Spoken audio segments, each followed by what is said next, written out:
Toujours dans la même mouvance, nous parlons de l'Esprit de Dieu, qui est capital dans l'Église de Dieu. Sans l'Esprit, l'Église ne va rien. L'Église a commencé.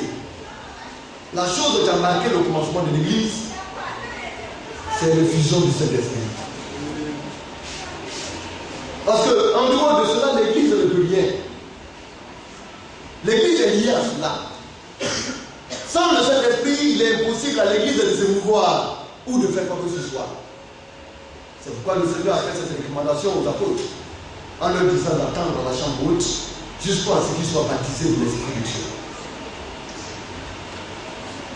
Et pour ce temps dans lequel nous sommes, nous voyons que les prédictions qui ont été annoncées par les apôtres sont à leur point culminant. Oui, ils ont eu à dire des choses, mais ces choses-là n'avaient pas pris forme exactement dans leur temps. Mais aujourd'hui, ces choses sont en train de se concrétiser. Pourquoi? Parce que nous sommes parvenus au temps de la période de la grâce qui a été déterminée à l'Église des nations. Oui, bien aimés, nous sommes à la fin. Et ce qui marque la fin, pour ne pas dire ce qui marquera la fin, c'est le départ de l'Église à l'enlèvement. Mais aussi, c'est la descente de l'être impie, l'Antichrist. Satan, déguisé dans une personne humaine. Mais avant que cela ne soit, le Saint-Esprit qui nous a été donné joue un rôle important. La formation de l'Église, la disposition de l'Église envers Dieu, la réhabilitation de chaque croyant, le perfectionnement de chaque croyant. Toutes ces choses-là, l'Esprit de Dieu est en train de mettre ces choses en place. Certainement, comme le Seigneur sait toutes choses d'avance, le Seigneur déjà est en train de voir venir les derniers croyants qui doivent entrer dans l'Église avant que l'avènement du Seigneur ait lieu. Et le Saint-Esprit est en train de faire toutes ces choses-là. C'est pourquoi c'est la seule chose qui le tient. Alléluia, la venue de l'être impie, l'Antichrist. Dans le livre de 2 Thessaloniciens, le chapitre 2, le verset 6, où nous étions, l'apôtre Paul nous fait savoir ici, et maintenant, vous savez ce qui le retient. Afin qu'il ne paraisse qu'à son temps. Qu'est-ce qui le retient? C'est le Saint-Esprit. Alléluia. Parce que Dieu n'a pas encore achevé son œuvre au sein de l'Église de Dieu. Mais, est-ce que ça empêche Satan d'agir? Satan ça n'empêche pas Satan par l'Esprit de séduire les hommes. Puisqu'il nous a été dit que l'iniquité agit déjà. C'est un mystère. Et le mystère de l'iniquité agit. Mais quand on parle de mystère, c'est quelque chose de secret, de caché. Alors dans une forme déguisée, Satan, de manière mystérieuse, séduit les hommes. Alors l'Église est préservée. L'Église est mise à l'abri de cela. C'est pourquoi les élus ne pourront être séduits. Parce que les élus sont guidés par l'Esprit de Dieu. Alléluia. Amen. Alors les hommes diront, mes frères, on dit que le Saint-Esprit préserve les croyants. Mais comment se fait-il que les chrétiens meurent? Comment se fait-il qu'encore les chrétiens agonisent, on les tue? On continuera de tuer les chrétiens. Mais ce n'est pas ce qui est important. Ta chair peut tomber, ton corps peut tomber. Mais qu'est-ce qui donne importance à ton corps? C'est la vérité, la parole. Parce que c'est cela qui va te ramener à la vie humaine. Même si Satan l'a dit aujourd'hui, physiquement, mais il ne peut rien faire à ton âme. Or, c'est la destruction de l'âme qui est quelque chose. Or, lui, il ne peut que détruire seulement le corps. Alors, les hommes vont embarquer, vont poursuivre l'église au dernier instant de l'église. Ils vont agresser l'église physiquement. Mais spirituellement, ils ne pourront rien faire à l'église. Or, c'est cette sécurité spirituelle dont le Seigneur est en train de parler. Alléluia. Amen. Oh, bien-aimé.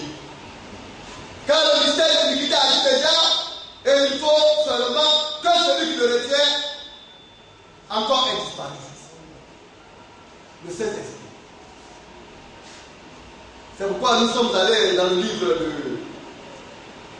de Jean, le chapitre 14 où nous étions arrivés, où nous sommes en train de lire le verset 24. Cette chose est primordiale. Le Saint-Esprit fonctionne dans un cadre assez bien déterminé. Oui, il y a des règles et des conditions pour permettre à l'Esprit de Dieu de pouvoir exercer comme il se doit. Et le frère doit tenir compte de cela. Le frère doit prendre cela à cœur, le plus sérieusement possible. Oui. Nous devons être affectifs avec l'Esprit.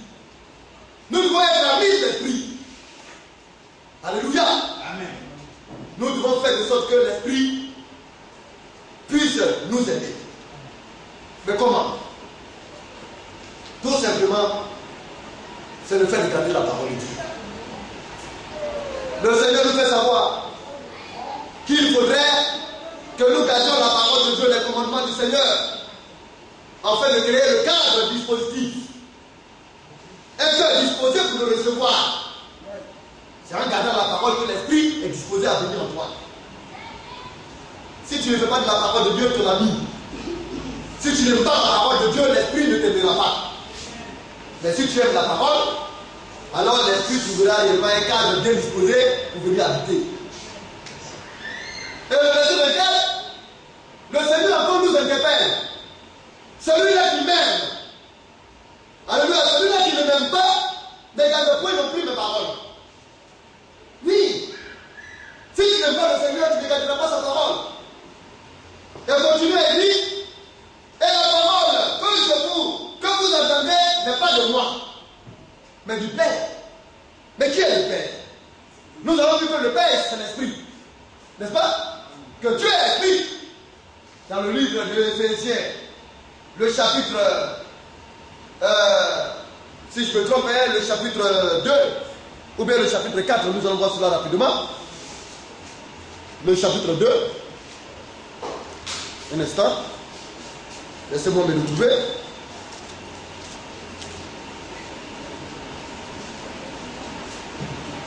Éphésiens chapitre 4, à partir du verset 4. Mais nous pouvons commencer au verset 1 parce que c'est là aussi important. Je vous exhorte donc, moi, le prisonnier dans le Seigneur, à marcher d'une manière digne de la vocation qui vous a été adressée. La marche. On ne marche pas comme on veut. Mais on marche dans la dignité. Amen. Mais nous avons une vocation. Elle n'est pas n'importe quelle. Elle est céleste. Alléluia. En toute humilité. Oui. On doit apprendre l'humilité. Le dimanche, quand j'étais là et puis je rendais témoignage des frères de Kouté, en disant que ce sont des frères qui ont commencé avant nous. Oui, ce sont des vieux frères. Mais en matière de la connaissance, on n'a pas à rougir d'eux. Être humble ne veut pas dire qu'on est complexé. Alléluia. Mais c'est bon de s'abaisser. C'est bon d'être humilié, de s'humilier. L'apôtre Paul était venu après, plus tard, après les apôtres.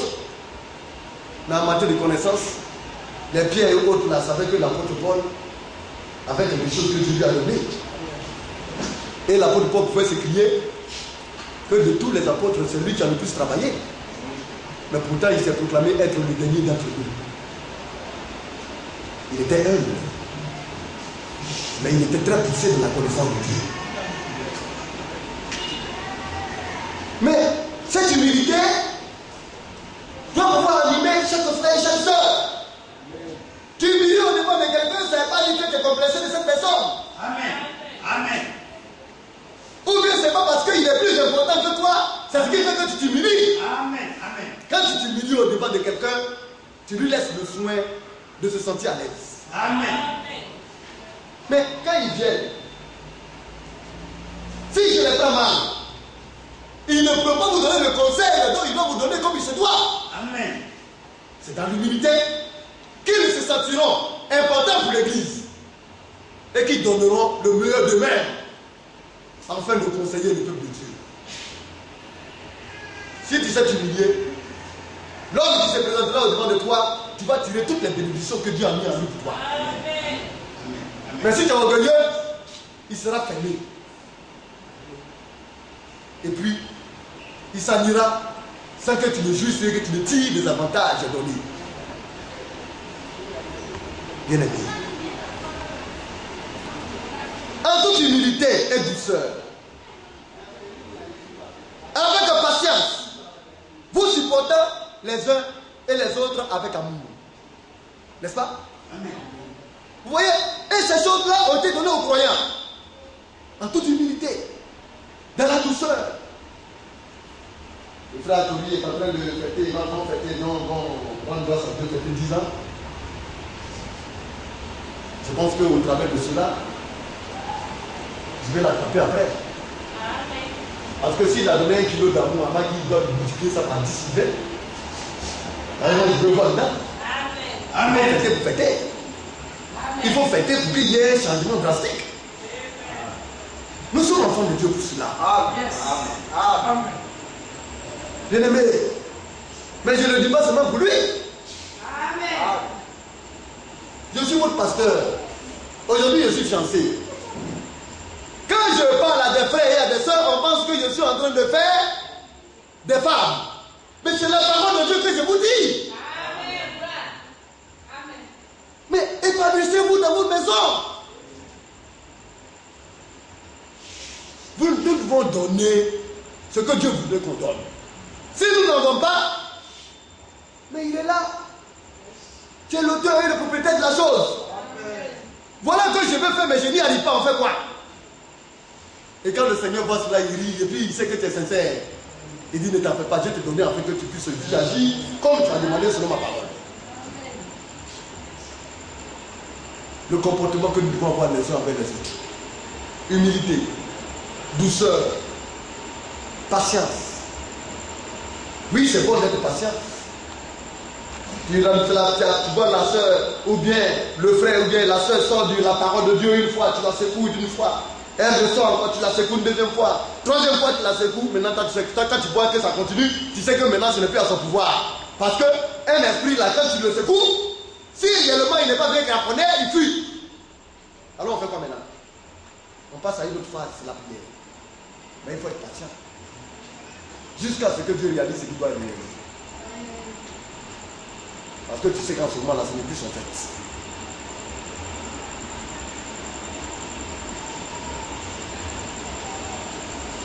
Et nous supportons les uns et les autres. Vous efforcez de conserver l'unité de l'esprit. L'unité de l'esprit.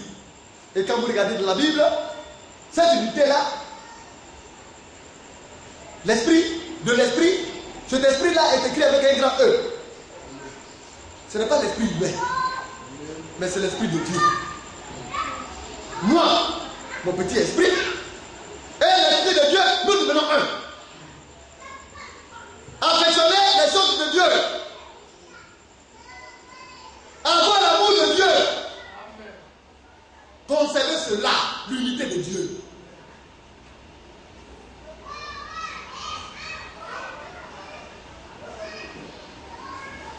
Par le lien de la paix.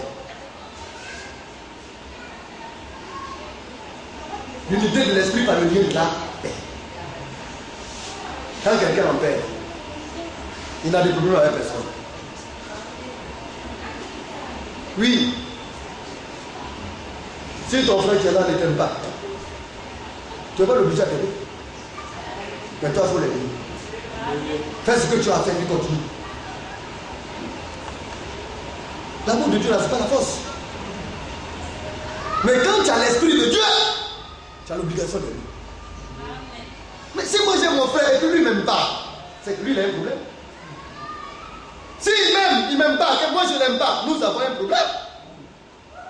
Si lui il m'aime et que moi je ne l'aime pas, moi j'ai un problème. Mais comme je ne veux pas avoir de problème, même si m'aime pas, moi je suis obligé de l'aimer. Alors, cela veut dire que moi et l'Esprit de Dieu là, on s'entend. Amen. Amen. Mais mon frère là, il ne nous comprend pas. Mais tu veux t'attendre avec qui? Avec un conflit même. Mais bien aimé, tu te demandes où avec ça? Faut t'attendre avec Dieu.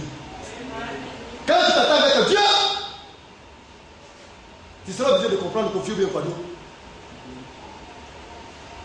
Alléluia. Amen. Mais lui, il ne te comprendra pas. Il y a un seul esprit. D'abord, un seul corps, qui est le corps de Christ. Et un seul esprit. Comme vous aussi, vous avez été appelés à une seule espérance. Par votre vocation. Alléluia. Amen. Et quand on continue en bas, il y a un seul Dieu qui est Père de tous. Oh, Dieu, il est esprit. Alléluia. Amen. Nous allons aller encore dans le livre de Romains. C'est bon d'avoir l'esprit. Et il faut travailler pour cela. Romains, le chapitre 8.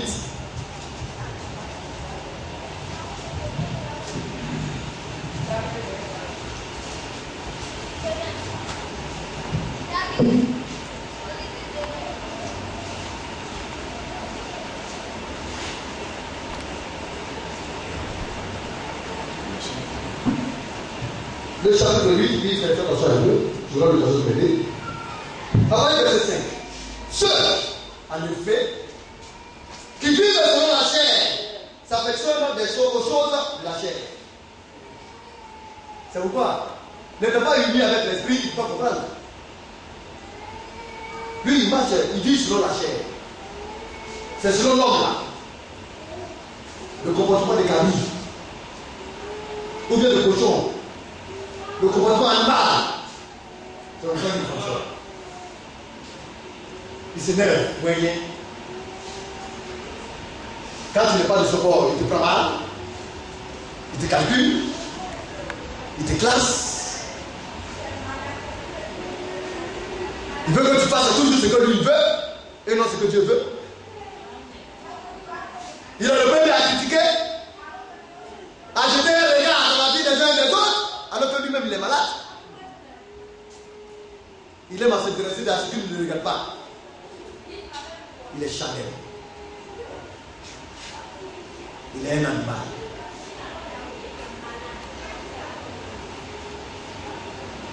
Ce sont ceux-là qui s'affectionnent aux choses de la chair. Tandis que ceux qui vivent selon l'esprit s'affectionnent aux choses de l'esprit. Or, l'esprit, c'est Dieu. Ici, c'est avec grand E. Ceux qui vivent selon l'esprit, ils aiment les choses de l'esprit. Mais les choses de l'esprit, c'est quoi? C'est les choses de la parole de Dieu. Quand tu as l'esprit, quand tu marches selon l'esprit, tu aimes la parole de Dieu. Les choses qui sont écrites à l'intérieur de la parole. Et l'affection de la chair, c'est la mort. Tandis que l'affection de l'esprit, c'est la vie et la paix. L'affection de l'esprit. Amen. C'est la vie et c'est la paix. Tu es tranquille.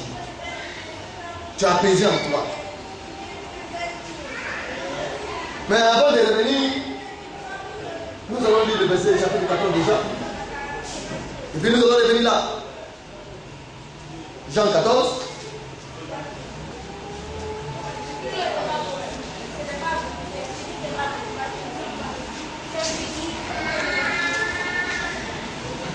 Le verset 25. Jean chapitre 14, verset 25. Je vous ai dit ces choses pendant que je demeure avec vous. Donc pendant qu'il demeurait avec eux, il lui a dit ces choses. Il était là physiquement avec eux. Maintenant il a dit ceci. Oui. Mais le consolateur, l'Esprit Saint, que le Père enverra en mon nom, vous enseignera toutes choses et vous rappellera tout ce que je vous ai dit. Alors l'Esprit Saint, l'Esprit de Dieu, que le Père qui est Esprit, enverra à mon nom, il va vous enseigner toutes choses. Mais on enseigne quoi? Les rudiments du monde, le système du monde, c'est la parole qui enseigne. Il vous enseignera toutes choses. Et il vous rappellera ce que je vous ai dit. Non seulement leur enseigner toutes choses, tout ce qui concerne l'Église, mais leur rappeler ce que lui il leur a dit. Alors il dit maintenant, je vous laisse, parce qu'il s'en va. Je vous laisse quoi, lui donner? Verset 27. Je vous laisse la paix, je vous donne ma paix. Il dit je vous laisse. Il a laissé. Ça y est avec nous. La paix du Seigneur est sur la terre, dans l'église. Parce qu'il l'a laissé dans l'église. Et il dit en plus de cela, non seulement il l'a laissé, mais il nous la donne. Je vous laisse ma paix. Je vous donne ma paix. Alléluia. Amen. Le monde a sa manière de donner. Alors le monde, c'est quand on fait de sorte qu'il n'y a pas la guerre. Et puis les hommes vont vivre comme ils veulent. Mais la manière dont le monde donne, ce n'est pas la même manière que Dieu donne. Mais quand Dieu te donne, non seulement autour de toi, tu n'auras pas de problème avec quelqu'un, mais tu es en harmonie avec Dieu. Alors la paix, c'est la concorde. Concorde veut dire quoi? L'attente. Quand on est concordant, on est unis. Alléluia. Mais concorde d'abord avec Dieu et ensuite avec l'aide que Dieu a mis devant toi. C'est l'absence de conflit. Le chrétien ne fait pas de conflit. Le chrétien n'a pas de problème avec son frère. Une sœur qui s'élève contre une autre sœur. Un frère qui est légal de son frère a cette défaillance. C'est l'absence de conflit. Si Christ a laissé ta paix, sa paix, tu n'as pas de problème avec un frère ou une sœur. Tu feras de sorte que tu n'aies pas de problème. Tranquillité. Les hommes ont l'art de diviser. Les hommes ont l'art de mépriser. Oui. Là où l'Esprit de Dieu vient semer la discorde, la concorde, le diable utilise les hommes pour semer la discorde. Quand deux frères s'entendent bien, alors le diable va venir se mettre au milieu d'eux et utiliser un autre frère pour danser parmi eux. Et il va agir de sorte que l'autre soit jaloux pour se lever contre son frère. C'est le diable qui fait ça. Amen. Mais quand les deux là, s'ils sont spirituels, ils regardent et puis ils rient. Parce qu'ils savent que ce qu'ils font là, ce n'est pas l'action d'un homme, c'est l'action de Dieu. C'est le même Saint-Esprit qui les utilise pour faire cela. Alors lui, il ne dit pas, ça c'est mon Saint-Esprit, et puis l'autre aussi ne dit pas, ça aussi c'est mon Saint-Esprit. Mais c'est le Saint-Esprit qui les utilise dans la concorde de tous. La tranquillité. La quiétude. Que rien ne vienne troubler. Si tu ne m'aimes pas et que Dieu m'aime, il y a quel problème? Ce n'est pas un individu que tu m'aimes en quiétude. Je ne suis pas venu pour un individu. Je n'adore pas à cause d'un individu. Je ne fidélise pas avec mon Dieu parce qu'un individu est là. Je suis fidèle avec mon Dieu parce que j'aime mon Dieu. Parce que je sais où j'ai mis les pieds et où je vais. Donc si mon frère ne comprend pas et puis ne m'aime pas, ou bien si mon frère me prend autrement, ce que j'ai à faire c'est de prier pour lui et puis je continue. Il ne peut troubler ma quiétude. Alléluia. Absence d'agitation. On est là et puis on a agité. C'est nous on passe ici, on réfléchit. Mais tu t'agites pourquoi? Le vent te balance partout pourquoi? Tu es ici, tu es là. L'intéressement. Pourquoi un frère va vers un frère parce que réellement, il a quelque chose là-bas? Pourquoi? Ça, ce sont des comportements charnels. Mais il va pas dire prendre la chose. S'il ne fidélise pas et que ce n'est pas par amour qu'il le fait, demain, on va voir qui il est. Aujourd'hui, on voit des bien-aimés qui ont fait semblant d'adorer. Quand ils sont sortis d'Abidjan, on voit la vie comme ça est.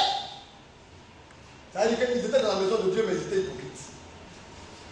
Et ils contribuent maintenant à troubler même certains enfants de Dieu. Un seul péché de Dieu de tous les bien. Mais pourquoi? Parce que il n'y a pas d'inquiétude. Le Saint-Esprit, c'est le calme. On va t'insulter, tu ne répondras pas. Tu ne réagiras pas. Alléluia. Le Saint-Esprit, c'est le silence. Ça va aussi garder sa langue. La paix. Alléluia. C'est le fait d'être reposant. Quand tu te reposes, tu es tranquille. Et là, on sait que tu te reposes de tes œuvres. Parce que tu comprends tout le monde, mais tout le monde ne te comprend pas. C'est la sérénité de l'âme.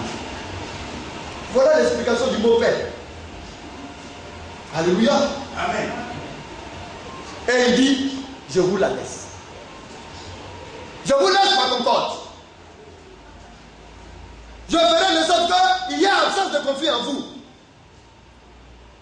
Je vous donne ma tranquillité. Je vous donne la quiétude en toutes choses. Afin que vous ne puissiez pas être troublés. Alléluia. Amen. Vous allez voir la suite. Je vous donne d'être ferme afin que vous ne soyez pas agités par tout vent. Je vous donne un esprit et de état calme. Paisible. Je vous donne la sérénité de nos âmes. Voilà le mot paix que le Seigneur nous attribue. Amen. Nous continuons.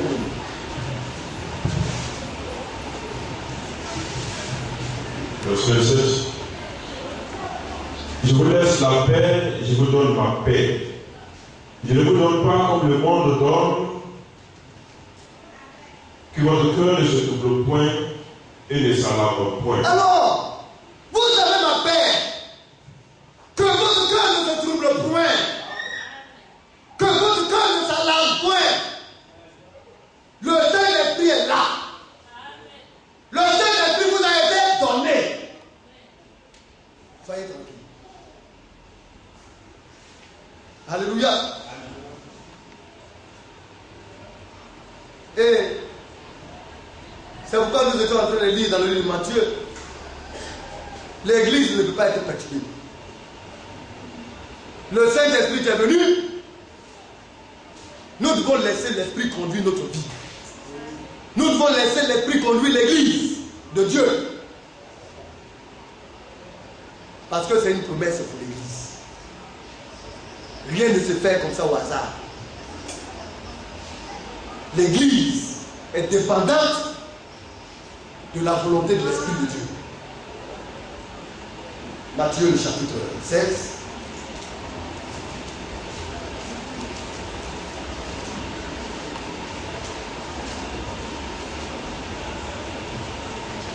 Nous étions en train de parler de cela. Le verset 13. Jésus était arrivé dans le territoire de Césarée, de Philippe, demanda à ses disciples, qui suis-je au dit des hommes? Moi, le Fils de l'homme. Et nous avons eu à parler un peu de la notion du Fils de l'homme, qui est le prophète de tous les prophètes. Il a répondu, les uns disent que c'est Jean-Baptiste. On dit que c'est ceci, on dit que c'est cela, on dit que le Père il a fait ceci, on dit qu'il a fait cela. Mais le Saint-Esprit dit quoi?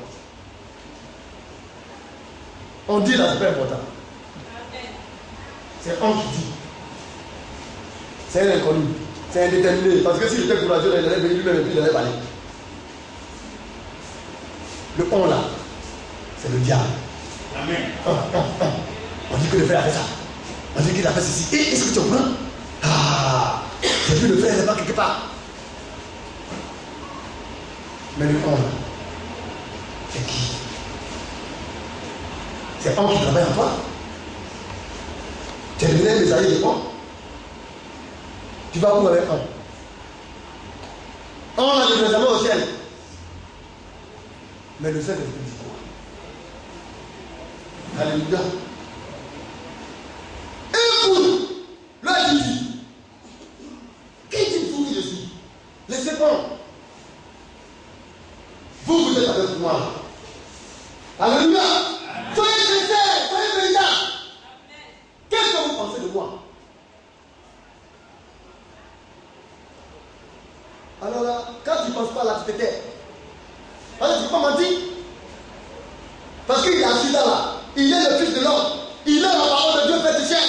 Il lit les pensées des cœurs, comme nous l'avons vu dans le livre des Hébreux. Il est la parole de Dieu manifestée. Il discerne les sentiments et les pensées des cœurs. Il connaît chacun d'entre eux, chacun d'entre nous. S'il ne t'a pas parlé, si tu n'as rien à dire, ferme ta bouche. Laisse celui-là à qui il a inspiré de parler en son nom. Alors étant tout ce tu, de cet esprit est descendu en pierre. Poussé par l'esprit, puisque c'est l'esprit qui doit dire toutes choses, il a ouvert la bouche et il dit tu es un machin. Tu es le Christ. Dieu devenu chair. Amen. Dieu vivant. Le Saint-Esprit devenu homme. C'est ce que ça veut dire. Le Christ. Alléluia. Amen. Le Fils de Dieu. Il a regardé et dit, tu es heureux. Tu es privilégié. C'est une grâce pour toi. Tu es Pierre. Alléluia. Tu es une petite pierre. Une petite pierre. Tu es une partie de mon église. Un maillon de mon église. Alléluia. Et puis des individus se sont levés sans que le Saint-Esprit ne les conduise. Ils ont fait un colloque. Ils ont dit, ah, le Seigneur a dit à parler à Pierre. Donc comment on dit que comme c'est sur Pierre là, que le Seigneur a dit qu'il va bâtir son église, on va construire notre église là sur Pierre. C'est pourquoi notre église va s'appeler désormais Basilique Saint-Pierre de Rome. Mais quand le Saint-Esprit n'est pas là, c'est la chair qui se manifeste. Et quand la chair se manifeste, tout ce qui est conduit là est conduit par le diable. Les hommes maintenant vont agir selon eux. C'est pourquoi demain on dit c'est Assomption. Marie est montée au ciel. Depuis quand? Dans quelle Bible? L'enlèvement n'a pas encore eu lieu, déjà des gens qui commencent à monter au ciel. Mais c'est incroyable. Les chrétiens de l'église là, tous ceux qui sont morts là, ils attendent. Alléluia. Un seul est monté au ciel, c'est Christ. Mais quand on vient dire maintenant que quelqu'un d'autre est monté au ciel, ils ont enlevé ça où? Ça contredit les vérités bibliques. Parce que la Bible dit, en dehors de Christ là, nous les autres là, tous ceux qui sont morts là, le temps viendra où ils vont ressusciter et ensemble nous allons être échangés pour aller à l'enlèvement. Marie y compris. C'est ce que dit la parole, c'est la vérité biblique. Mais comme ils ignorent cela, et que ce n'est pas l'Esprit de Dieu qui les conduit, alors on fait des faveurs à des hommes. Et on positionne des hommes à la place de Dieu. Vous voyez, Assomption. En quelle année elle est montée au ciel? Depuis quand? Oh, bien aimé. Oui, bien aimé, nous continuons.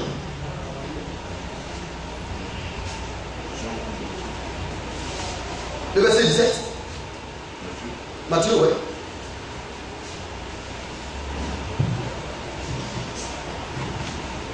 Verset 17 du chapitre 16. Oui.